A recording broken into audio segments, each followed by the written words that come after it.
Alright mga master, at dahil duty tayo, tingnan nyo may tawag tayo. Hindi naman tayo plumber pero tayo ang tinawagan sa tulo. Ayan, kasi tumulo sa aircon natin mga master, sa AC box natin. Tara, samahan nyo ako para ko baklasin itong AC box natin. Alright mga master, ayan, nakikita nyo mga master.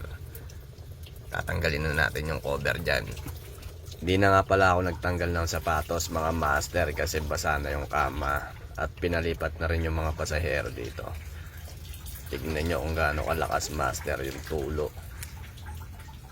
So ayan, ang daming mga timba. Parang umuulan mga master. Swerte lang ang mga plumber kasi tayo ang tagahanap ng tulo nila. Kung magagagawin na lang nila. Yan, tatanggalin ko na to ng mga master, yung AC box nya para makita natin sa loob kung saan ba talaga galing tong tulo na to, kung saan nakakonect yung tubo na nag-leak na yon mga master. Alright mga master,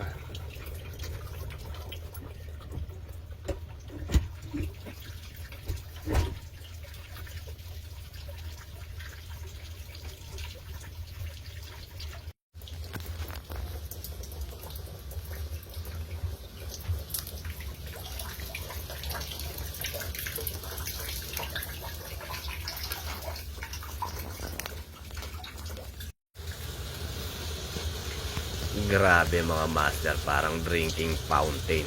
At take note mga master, alauna ng madaling araw to, kaya puyat na naman tayo, pero okay lang, overtime naman to. Alright mga master.